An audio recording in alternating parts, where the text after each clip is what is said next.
अगला सवाल है अनिल कुमार का कानपुर से। अनिल जी नमस्ते। नमस्कार जी। बताओ सर। मेरे पास अशोक लीलैंड के हैं 800 शेयर 170 के भाव से। आपको क्या करना है सर? और सुमिटोमो केमिकल है 450 के भाव से 150 शेयर। 450 सुमिटोमो। अशोक लीलैंड में क्या करना है? होल्ड। अशोक लीलैंड में होल्ड कर रहे हैं। नहीं, आप तो होल्ड कर रहे हो। सवाल आपका है कि बेचना चाहते हो, क्या घबरा रहे हो? हाँ, या नहीं घबरा नहीं रहे, बिल्कुल नहीं घबरा नहीं रहे। घबरा नहीं लग रहा है कि टाटा, जैसे टाटा मोटर में रैली आई वैसे इसमें भी आएगी।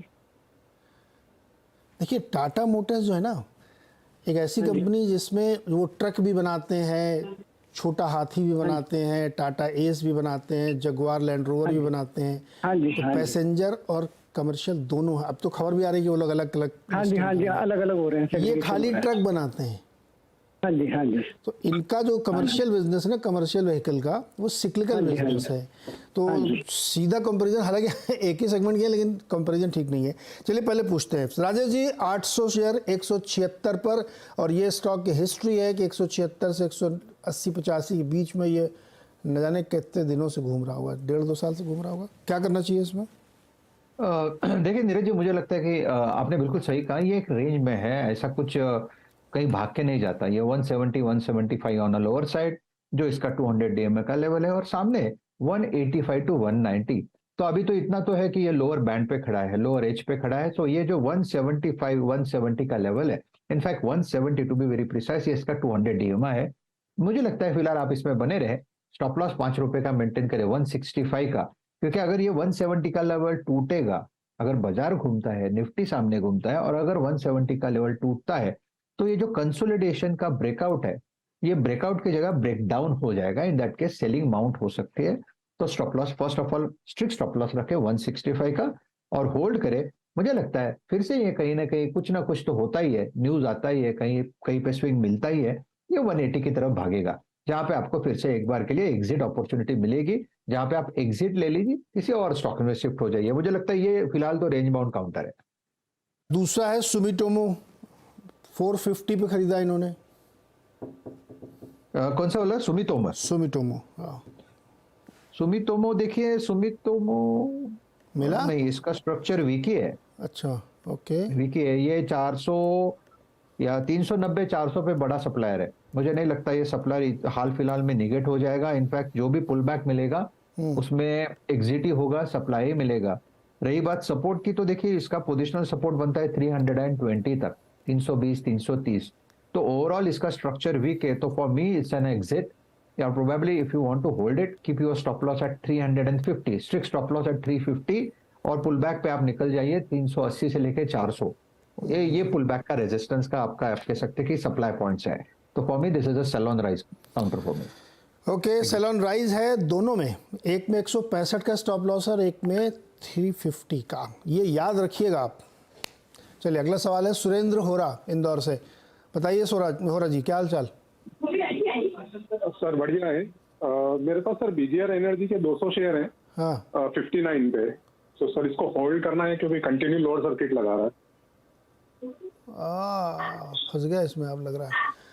बताइए राजेश जी, ये अभी तो ₹14 का ही नुकसान है, इसमें भी बताइए स्टॉप लॉस टारगेट कहाँ पे निकलना है, कहाँ पे बचना है? देखिए थोड़ा सा आप कह सकते कि ये आप सिंपल सी बात सोचिए कि निफ्टी ऑल टाइम हाई पे खड़ा है और ये अपने रिसेंट लो पे खड़ा है। दैट सिंपली शोज कि यहाँ पे स्ट्रेंथ नहीं है, कहीं ना कहीं तो कोई सप्लाई है, कुछ ना कुछ तो गड़बड़ है। This is how we see it. तो मेरे हिसाब से दिस इज एन एग्जिट। तो रही बात टेक्निकली, तो कंप्लीटली ओवरसोल्ड है। 45 44 इसके नीचे इमीडिएट जाएगा नहीं, एक पुल बैक मिलेगा कहां तक? 50 52 तक, यहाँ पे आपको एग्जिट लेना है। फॉर द टाइमिंग मैं इतना कहूंगा, आप बने रहे। आज का स्टॉप लॉस अगर आज के पॉइंट ऑफ व्यू से सोचे तो 42 का, 42 का स्टॉप लॉस होगा। 55 इसका पहला रेजिस्टेंस, नॉट 50, 55 का इसका पहला रेजिस्टेंस है, जहां पे आपको एक बार के लिए एग्जिट लेना है। काउंटर बहुत वीक है, नो पॉइंट। इसमें बहुत दिक्कतें भी चल रही हैं हाल फिलहाल में, इसमें कई सारी खबरें भी आई थी, तो थोड़ा दिक्कत में भाई। आप स्टॉप लॉस ध्यान रखिएगा और एग्जिट करिए अगर राइज होता है तो। अगला सवाल है तनवीर का, लखनऊ से। तनवीर जी नमस्कार। जी नमस्कार सर। बताओ जी सर। सर ये स्टरलाइट टेक्नोलॉजी पिछले 1.5-2 साल से मैं होल्ड कर रहा हूँ। ये हमारी एवरेज बाइंग जो है 253 रुपए की है। अभी कितने का चल रहा है? अरे ये तो लाइफ टाइम हाई पे है, ये 130 रुपए के आसपास है। लाइफ टाइम हाई नहीं, लो है। अरे लो लो सॉरी सॉरी। क्या तनवीर भाई नुकसान करके बैठे हो और कह रहे हो हाई पर है। अरे वो निकल गया सर वहां से, क्योंकि निफ्टी हाई पे है, लाइफ टाइम हाई पे है और ये अपने लाइफ टाइम लो पे है। क्या क्या करते हैं तनवीर जी आप? सर मैं रिटायर्ड पर्सन हूँ फिलहाल, तो मैं नौकरी कर रहा था, अभी 1 साल पहले रिटायर हुआ हूँ। कहाँ नौकरी कहाँ करते थे? मैं सर गवर्नमेंट डिपार्टमेंट में मैं था, इंटेलिजेंस में था। अच्छा, तब तो भाई हो गया नुकसान तनवीर जी को, या आधा है लगभग। सर मैं बहुत लॉन्ग टर्म इन्वेस्टर हूँ, हमारे पास बहुत सारे शेयर ऐसे हुए जो 10-10 साल हमने होल्ड किए हैं। मैं रखूंगा ऐसे भी, लेकिन हमें लॉन्ग टर्म नजरिया बताइए, 2-3 साल के अंदर कुछ हो सकता है। अच्छा पहले बताइए कितने साल से होल्ड कर रहे हैं उसको? 1.5 साल हो गया करीब करीब। करीब करीब 1.5 साल हो गए और ये पैसा बना के दे नहीं रहा, गिर गया है। राजेश जी कोई समय की पाबंदी नहीं है, तनवीर जी लंबे समय तक इसको होल्ड करेंगे। अब ये बताओ ये 250 से ऊपर जाके कब प्रॉफिट देगा? बोलता हूँ, देखिए अगर आप लॉन्ग टर्म की बात करते हैं तो हमें जो चार्ट देखना पड़ता है वो है मंथली चार्ट। मंथली चार्ट पे आपको बड़े बड़े सपोर्ट समझ में आते हैं। तो इसका जो बड़ा सपोर्ट है नीरज जी, वो करीबन 120-125 की ट्रेजेक्टरी में है। और जो ट्रेंड है, देखिए ट्रेंड तो उनको भी पता है, हमको भी पता है इसका ट्रेंड वीक है जब, लेकिन हम लॉन्ग टर्म की बात करेंगे तो हमसे सपोर्ट भी देखना पड़ेगा। तो ये जो करेक्शन है ये कहीं ना कहीं अपने सपोर्ट के इर्द गिर्द है, तो आपको इसे होल्ड रखना है।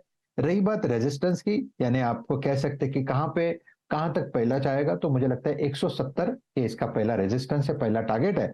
अगर 170 180 ये रेंज निकाल दे, फिर आप कहेंगे कि यस ये 280 तक जाएगा।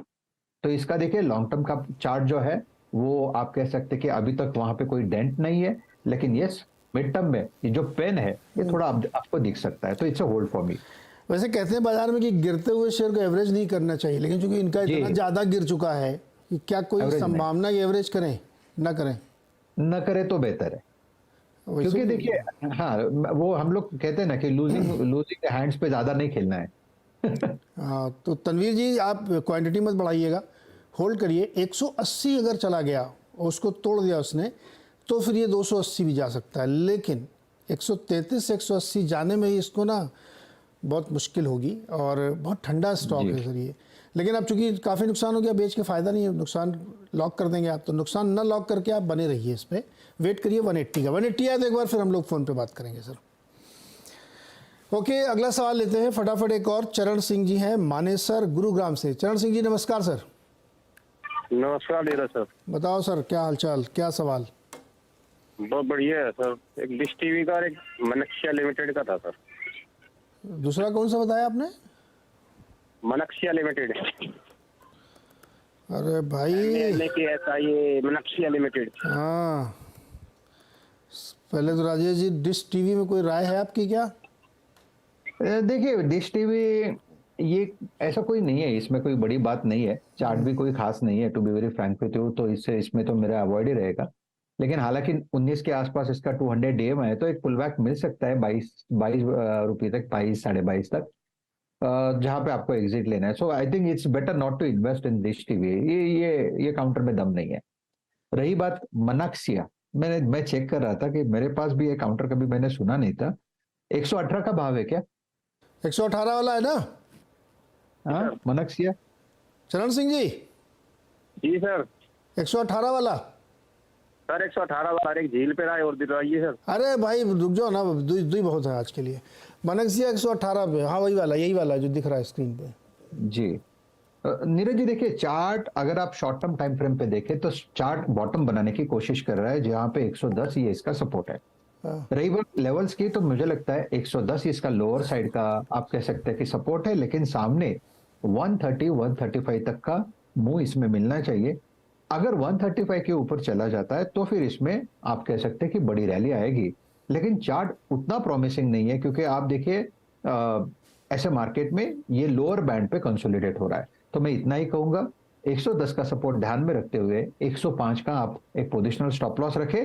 135 ये इसका पहला रेजिस्टेंस है, अगर उस लेवल के आसपास अटकेगा तो आपको एग्जिट लेना पड़ेगा। अगर निकल जाएगा तो फिर आप उसे इसमें बने रह सकते हैं, लेकिन 135 मिले तो एक बार के लिए कॉल करके कंफर्म कर लीजिए।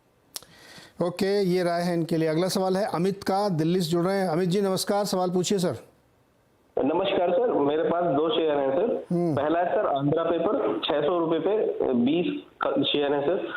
और सर दूसरा है उत्तम शुगर, 360 रुपए पे सर 20 शेयर है सर इसके भी। आंध्रा पेपर बताइए, फिर उत्तम शुगर। आंध्रा पेपर, देखिए आंध्रा पेपर की बात करें तो 524 के आसपास है। यस, मुझे लगता है कि उन्हें इसमें होल्ड रखना चाहिए। काउंटर में कंसोलिडेशन हो रहा है, थोड़ा वीकनेस है, प्रॉफिट टेकिंग वीक हैंड्स निकल रहे हैं। 500 के आसपास यहाँ पे सपोर्ट है। 500 से लेके आप कह सकते हैं कि 525 ये बैंड है।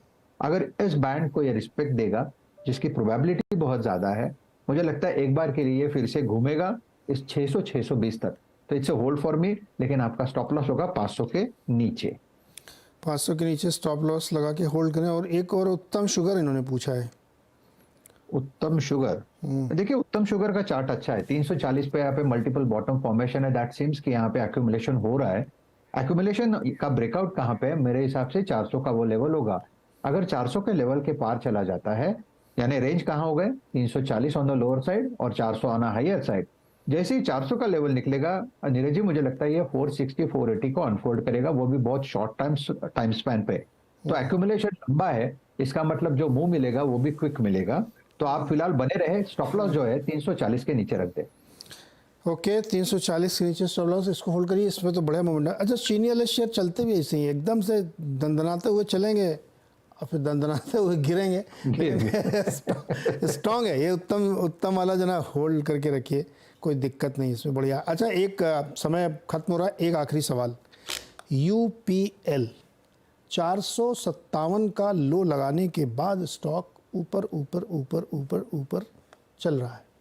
481 हो गया है, क्या करें इसमें? नीरज जी देखिए, काउंटर वीक है, लेकिन काउंटर ने सबका बहुत दम निकाल के रखा है, क्योंकि ये F&O वाला काउंटर है। अरे इतना दम निकाला कि इंडेक्स से खुद ही बाहर हो गया। दम इसका खुद निकल गया। सबको लगता है आज नहीं तो कल चलेगा। सबको लगता है टाटा केमिकल चल रहा है, ये क्यों नहीं भाग रहा है? सब लोग इसके ऊपर फोकस रखे हुए हैं, लेकिन ये कि हिलता नहीं है।